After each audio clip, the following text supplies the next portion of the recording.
ഭഗവതേ വാസുദേവായ. ഓം. ശ്രീമദ്ഭാഗവത മഹാപുരാണം പ്രഥമസ്കന്ധം 6-ാമത്തെ അധ്യായം, അതിൽ 18-ാമത്തെ ശ്ലോകം 7-ാമത്തെ ഭാഗമായിട്ട് ഇപ്പോൾ പറയണു. ഇന്നലെ നമ്മൾ നാരദൻ ഭഗവാനെ കണ്ടു, ഉള്ളിൽ ഭഗവത്വം മുഴുവൻ ദർശിക്കാൻ സാധിച്ചു. ഭാഗവത ശ്രവണം കാരണം സനകാദി മഹർഷിമാരുടെ അനുഗ്രഹം. 5 വയസ്സായിട്ടുള്ള ഉണ്ണിക്ക്. അപ്പോൾ ആ സമയത്ത് ഇത് കിട്ടിയിച്ചാൽ മഹാഭാഗ്യം തന്നെയാണ്. ധ്യായതശ്ചരണാംഭോജം ഭാവനിർജിത ചേതസ ഔത്കണ്ഠ്യാശ്രുകലാക്ഷസ്യ ഹൃദ്യാസീന്മേശനൈർഹരി. ക്രമേണയായിട്ട് ഭഗവാൻ ഉള്ളിൽ അങ്ങോട്ട് നിറഞ്ഞു എന്നാണ് വായിച്ചത്. ഇനി 18-ാമത്തെ ശ്ലോകം. പ്രേമാതിഭര നിർഭിന്ന പുളകാംഗോതി നിർവൃത ആനന്ദ സംപ്ലവേലീനോ നാപശ്യമുഭയം മുനേ. പിന്നെ പറയുന്നത് പ്രേമ അതിഭര നിർഭിന്ന പുളക അംഗ. പ്രേമം, ഭഗവാനോടുള്ള പ്രേമം, അത് മാക്സിമത്തിലാണ്. എത്രത്തോളം അടുക്കാൻ പറ്റുമോ അത്രത്തോളം അടുക്കുക, അതാണ് പ്രേമം. സ്നേഹം പ്രേമം തമ്മിൽ വളരെ വ്യത്യാസമാണ്. സ്നേഹത്തിൻ്റെ മൂർത്തിമൽ ഭാവമാണ് പ്രേമം. അപ്പോൾ പ്രേഷ്ഠതമം പ്രേമം എന്നാണ് അതിൻ്റെ വ്യാഖ്യാനം. ഏറ്റവും അടുത്ത്, ഏറ്റവും ഇഷ്ടത്തോട് കൂടിയിട്ട് അതിൻ്റെ മാക്സിമത്തിൽ, അതുകൊണ്ടാണ് പ്രേമം എന്ന് പറയാനുള്ള കാരണം. അപ്പം അങ്ങനെ പ്രേമം, അതും വീണ്ടും പറഞ്ഞു അതിഭരം, നിറഞ്ഞിരിക്കണം. അതിൻ്റെ ഇന്നതെന്ന് പ്രത്യേകം പറയണ്ട, അത്രയും കൂടുതൽ നിറഞ്ഞിരിക്കണം, പൂർണ്ണമായിരിക്കണം. പിന്നെയോ നിർഭിന്നം, അത്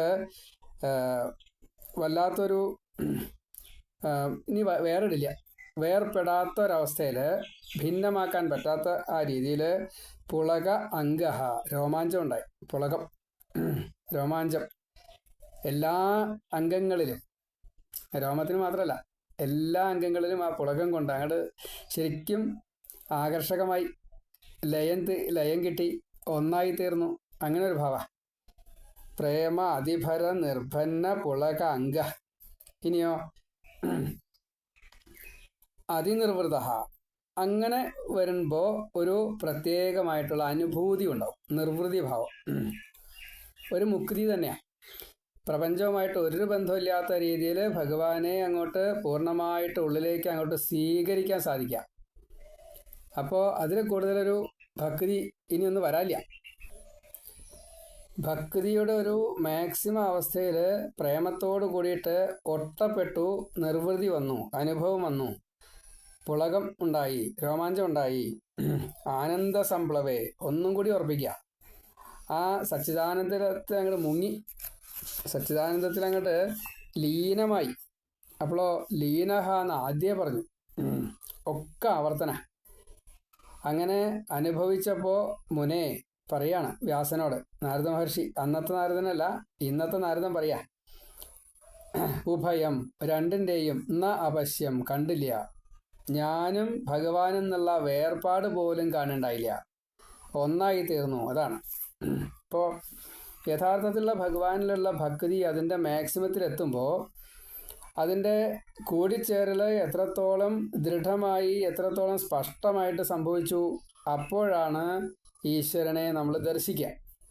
അത് ഉള്ളിലങ്ങോട്ട് നിറഞ്ഞ് കണ്ടു, എല്ലാ ഭാവത്തോടും കൂടിയിട്ട് ഉള്ളിൽ ഭഗവാനെ നിറഞ്ഞങ്ങോട്ട് കണ്ടു.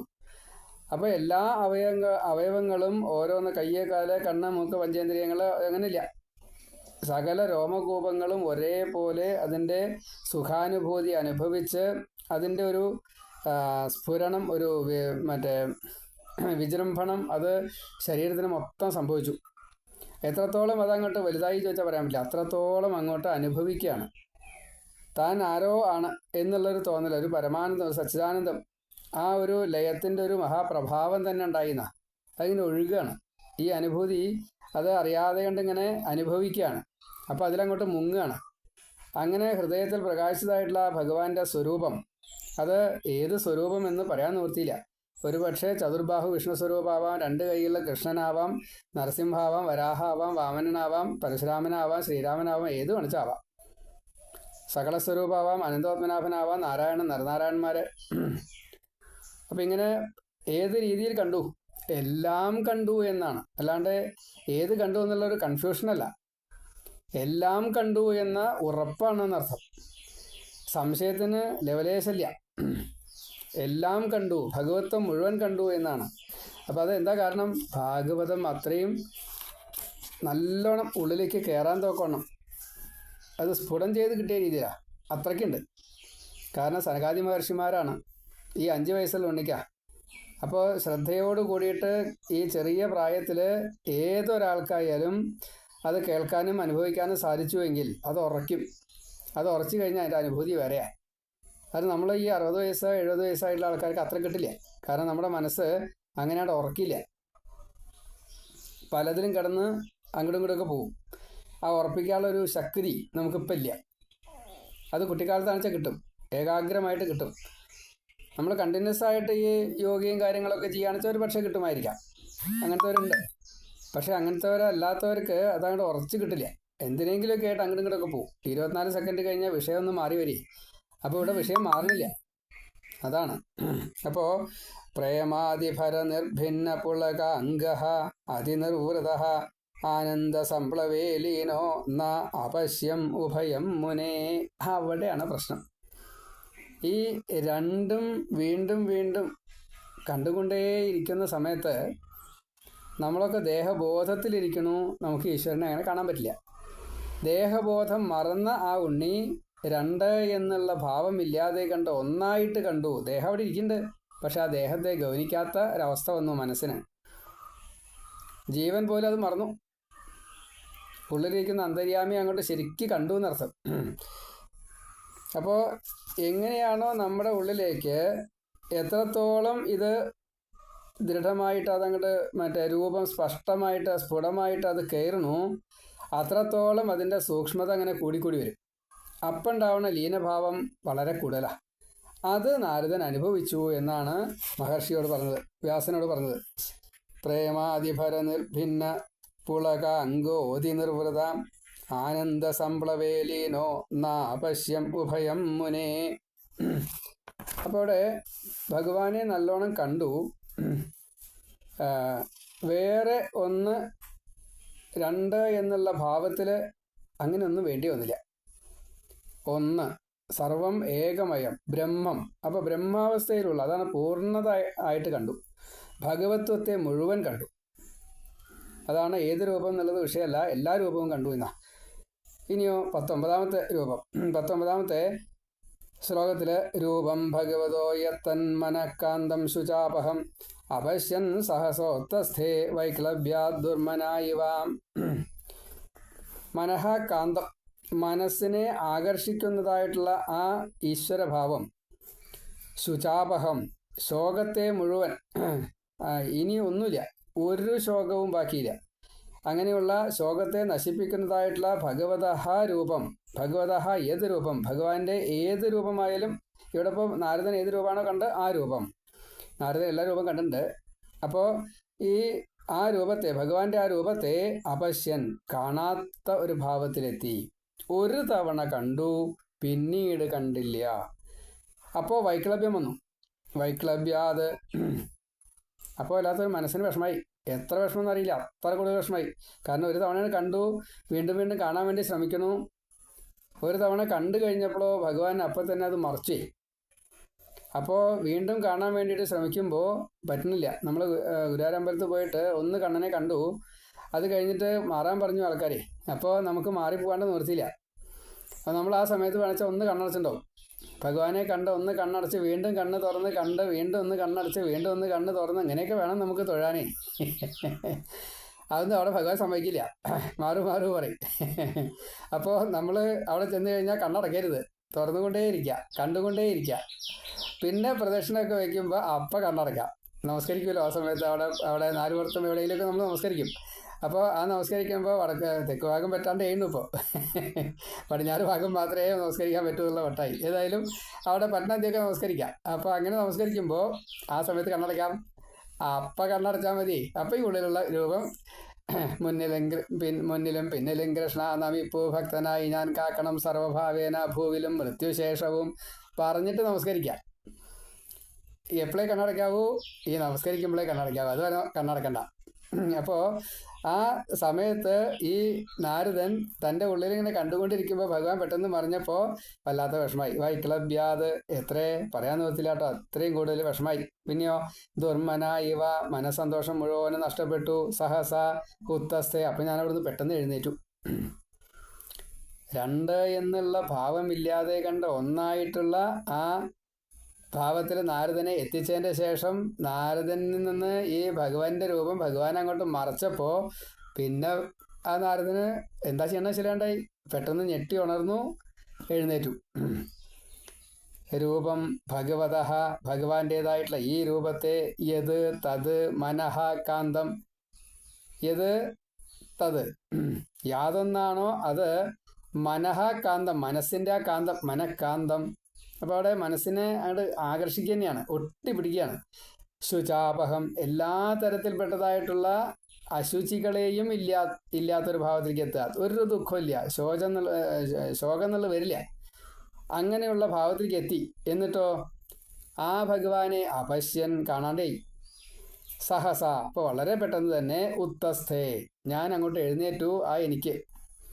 എനിക്കവിടെ ഭഗവാനെ കാണാനില്ല. അപ്പം ഞാൻ അങ്ങോട്ട് എഴുന്നേറ്റു. എന്നിട്ടോ വൈക്ലബ്യാത്, എന്തൊരു ദുഃഖം, വല്ലാത്തൊരു ദുഃഖഭാവം വന്നു. ദുർമന ഇവ, എൻ്റെ മനസ്സ് അങ്ങോട്ട് ചീത്തയായിപ്പോയി. എന്താ ചീത്തയായത്? വേറെ ചീത്തയാകുന്നില്ല, ഭഗവാനെ കാണാൻ പറ്റിയില്ലല്ലോ. ഇത് തന്നെയാണ് വിഷമം, ദുഃഖത്തിനുള്ള കാരണതാ. വേറൊരു ദുഃഖമില്ല, ഭഗവാൻ എന്നിൽ നിന്നും മറഞ്ഞുല്ലോ എന്നുള്ള ദുഃഖം. രൂപം ഭഗവതോ യത് തത് മനഃകാന്തം, മനഃകാന്തം ശുചാപഹം അപശ്യൻ സഹസാ ഉത്തസ്ഥേ വൈക്ലബ്യാത് ദുർമന ഇവ. അപ്പോൾ ഈ മനസ്സിനെ ആകർഷിക്കുന്നതായിട്ടുള്ള, ശോകത്തെ നശിപ്പിക്കുന്നതായിട്ടുള്ള ഭഗവാന്റെ യാതൊരു രൂപമാണോ ആ രൂപത്തെ പെട്ടെന്ന് കാണാതെയായി കഴിഞ്ഞപ്പോൾ എൻ്റെ മനസ്സ് വല്ലാതെ കണ്ട് വിഷമത്തിലായി തീർന്നു. ദുഃഖം വന്നുപോയി. എനിക്ക് സന്തോഷമില്ല എന്ന് മാത്രമല്ല, പിടിച്ചു നിൽക്കാൻ പറ്റാത്ത ഒരവസ്ഥ വന്നു. വളരെ പെട്ടെന്ന് തന്നെ ഞാൻ എഴുന്നേറ്റു. രൂപം ഭഗവതോ യത്തൻ മനഃകാന്തം ശുചാപഹം അപശ്യൻ സഹസോത്തസ്ഥേ വൈക്ലബ്യാത് ദുർമന ഇവാം. ദിദൃക്ഷുസ്തദഹം ഭൂയ പ്രണിധായ മനോഹൃതി വീക്ഷമാണോ വിനാപശ്യമവിതൃപ്ത ഇവാതുരാ. എഴുന്നേറ്റ് കാര്യമൊന്നും ഉണ്ടായില്ല.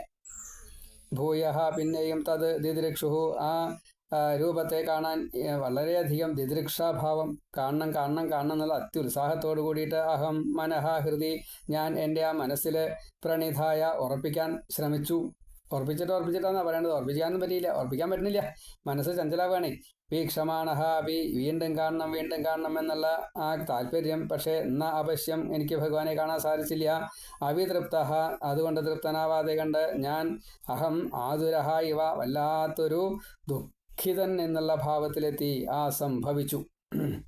ഭഗവാനെ വീണ്ടും ആ രൂപത്തെ ഒന്ന് കാണണം. അത് കണ്ടല്ലാതെ കണ്ട് എനിക്കിനി സ്വസ്ഥതയില്ല. ഞാൻ കാണാൻ ശ്രമിച്ചുകൊണ്ടേയിരിക്കും. അത് സനകാദികൾ പറഞ്ഞു തന്നുണ്ട്. ആ രൂപത്തെ വീണ്ടും അതേപോലെ തന്നെ ചിന്തിച്ചു. കേശാദിപാദം പാദാദികേശം, പിന്നെ ലീലകൾ പലതും ഉണ്ട്. ആ ലീലകളെയൊക്കെ സ്മരിച്ചു. എന്ത് സ്മരിച്ചിട്ടും കാര്യമില്ല, ഭഗവാൻ ഉള്ളിലേക്ക് വന്നില്ല. അപ്പോൾ വല്ലാത്ത ദുഃഖമായി. ഇനി എന്താ ചെയ്യേണ്ടത്? ഞാൻ പലതും ശ്രമിച്ചു. എൻ്റെ ദുഃഖം അതിക്രമിച്ചു. എത്രയെന്ന് പറയാൻ നിവർത്തില്ല, അത്രത്തോളം അതിക്രമിച്ചു. ദിദൃക്ഷുഹു തത് അഹം, ഞാൻ അത്യധികമായിട്ട് കാണാൻ ആഗ്രഹിച്ചതായിട്ടുള്ള ഭാവം, ഞാൻ എനിക്ക് ഭൂയഹ, വീണ്ടും പ്രണിധായ, ഞാൻ പലതരത്തിൽ ഉറപ്പിച്ചു. ഇങ്ങനെ ഉറപ്പിക്കാല്ലേ, അങ്ങനെ ഉറപ്പിച്ചു. ഞാനിത് കാണും എന്നുറപ്പിച്ചു. കണ്ടതിനെ ഒന്ന് ഉറപ്പിച്ചു നോക്കി. രൂപം സനകാദികൾ പറഞ്ഞു തന്നതിനെ ഞാനൊന്ന് ഉറപ്പിച്ച് പറഞ്ഞു നോക്കി. കാര്യം ഉണ്ടായില്ല. പിന്നെയോ പ്രണിധായ മനോഹൃതി, ഹൃദയത്തിൽ അങ്ങോട്ട് ഉറപ്പിക്കാൻ വേണ്ടി ശ്രമിച്ചു. പക്ഷേ വീക്ഷമാണഹ അഭി, ഒരിക്കൽ കണ്ടതാണ്. വീക്ഷമാണഹ അഭി, വീക്ഷിക്കുന്നവനാണ് എങ്കിൽ തെരഞ്ഞുകൊണ്ടേയിരിക്കുകയാണ്. എന്ത് തെരയാണ്? ഈ 3 ഭാവത്തിനും തെരഞ്ഞു. ഗുരുക്കന്മാർ പറഞ്ഞതിനെ, ഞാൻ ഒരിക്കൽ കണ്ടതിനെ, ഞാൻ പഠിച്ചതിനെ, ആവർത്തിച്ച് പഠിച്ചിട്ടുണ്ട്. നമ്മൾ പറഞ്ഞു 24 തവണ കേട്ടു എന്ന്. അപ്പോൾ അത് മുഴുവൻ പഠിച്ചിട്ടുണ്ട്. പക്ഷേ ആ 24 തവണ കേൾക്കുമ്പോൾ എത്ര തവണ ഭഗവാന്റെ രൂപം അവിടെയും ഇവിടെയൊക്കെ ആയിട്ട് പറഞ്ഞിട്ടുണ്ട്. അത് മുഴുവൻ ഉറച്ചുണ്ടാവില്ലേ?